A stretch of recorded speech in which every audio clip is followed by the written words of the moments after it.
CR Patil వచ్చాను. As usual Polavaram report చేశాను. Fast ట్రాక్లో పోలవరం ముందుకెళ్తా ఉంది. 2027కి పూర్తి చేయడానికి అన్ని విధాలు దాన్ని తీసుకెళ్తున్నాం. వీలైతే 2027 మార్చికే చేయాలని కూడా ఒక ఆలోచన చేస్తున్నాం. ఎక్కడ కూడా స్పీడ్లో కానీ లేకపోతే క్వాలిటీలో కాంప్రమైజ్ లేదు. ఇంటర్నేషనల్ కన్సల్టెంట్స్ ఉన్నారు. సిడబ్ల్యూసి ఓవరాల్ సూపర్విజన్ పెట్టారు. Ministry of water resource minister అయితే 2 monthsకి ఒకసారి రివ్యూ చేసుకుంటున్నారు. అల్టిమేట్గా ఎక్కడ రాజీ పడకుండా క్వాలిటీ కింద ముందుకు పోతున్నాం. ఎలాంటి రాజీ పడకుండా ఓవర్ ల్యాపింగ్, ఓసారి క్వాలిటీ కాంప్రమైజ్ కాకుండా టైం కావాలంటే తీసుకుని కంటిన్యూగా ప్లానింగ్ చేసి ఎంత తొందరగా అయితే తొందరలో పోలవరం పూర్తి చేసి జాతికి అంకితం చేస్తాం. పోలవరం మీ అందరికీ తెలుసు, ఒక డ్రీమ్ ప్రాజెక్ట్. తెలుగు జాతికి ఇది ఒక పెద్ద వరం. అలాంటి ప్రాజెక్ట్ని డయాఫామ్ వాల్ మొత్తం గోదావరిలో కలిపేసి ఈరోజు మళ్ళీ వేరే డయాఫామ్ వాల్ 400 కోట్లతో చేసిన దాన్ని ఈరోజు దగ్గర 980 కోట్లు ఖర్చు పెట్టే పరిస్థితికి వచ్చాం. మోర్ దెన్ డబల్ అలా ఖర్చు పెట్టి ప్యారలల్ డయాఫామ్ వాల్ కట్టే పరిస్థితికి వచ్చాం. కాస్ట్ కూడా పెరిగింది. అయితే ఓసారి ప్రజాస్వామ్యం హెవీ ప్రైస్ కూడా పే చేస్తుంది. అదే జరిగింది. ఏదైనా కూడా ప్రాజెక్ట్ని ఏమాత్రం నిర్లక్ష్యం చేయకుండా పూర్తి చేస్తున్నాం. It is going on war footing. తప్పకుండా 2027 పూర్తి చేసి జాతికి అంకితం చేస్తాం. As per the schedule, even ahead of the schedule, water level కూడా phase 1 పూర్తి అవుతానే. అది మనకు బైఫర్కేషన్ యాక్ట్లో పెట్టినటువంటి ప్రొవిజన్. అది పూర్తి స్థాయి నీళ్లు పెట్టాలి. దానికి రీహాబిలిటేషన్ అంతా గవర్నమెంట్ ఆఫ్ ఇండియా ఇవ్వాలి. దాన్ని కూడా గవర్నమెంట్ ఆఫ్ ఇండియాతో వర్కౌట్ చేసుకుంటాం. ఇక్కడికి వచ్చినప్పుడు మళ్ళీ పోలవరం బనకచెర్ల ఒక ప్రాజెక్ట్. దీన్ని ఎక్కడికక్కడ వర్కౌట్ చేస్తున్నాం. ఇందులో కూడా ఎందుకంటే గవర్నమెంట్ ఆఫ్ ఇండియా మొత్తం చేయమంటే అన్ని రాష్ట్రాలు ఉన్నాయి కాబట్టి చేస్తారని వాళ్ళు ఒక్కరే చేయలేదు. కాబట్టి మేము అడిగింది government of Andhra Pradesh, government of India HAM మోడల్లో ముగ్గురం కలిసి చేద్దాం. ఇది పెద్ద ప్రాజెక్ట్కి 80,000 కోట్లు అవుతుంది.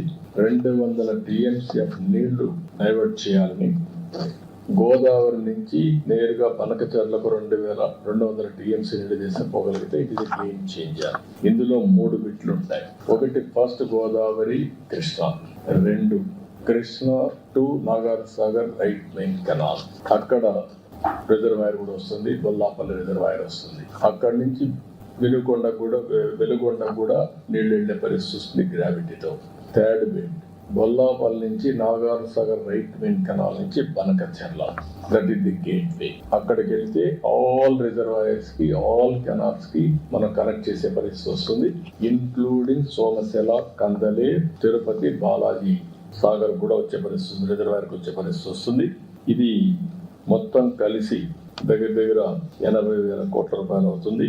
దీనివల్ల గాలేరు నగరికి, హంద్రి నివాకి, తెలుగుకి, వెలుగొండకి అన్నిటికీ అన్నిటిని ఇచ్చే పరిస్థితి వస్తుంది. దీన్ని తొందరలోనే 1 month లోపల ఎగ్జామిన్ చేయమన్నాం. ఎవరికి కూడా వ్యతిరేకం కాదు. ఈరోజు తెలంగాణ రాష్ట్రంలో అక్కడ చిన్న ప్రాజెక్ట్, వాడు కూడా కొన్ని ప్రాజెక్టులు చేస్తున్నారు గోదావరి మీద. అక్కడ మిగిలిన నీళ్లు ఇక్కడికి వస్తే ఇక్కడ ఏ రాష్ట్రానికి పోయే పని లేదు. ఈ నీళ్లన్నీ నేరుగా విత్ ఇన్ ది స్టేట్. ఇది intra river linkage, not inter state river linkage. Water dispute కూడా లేని ప్రాజెక్ట్.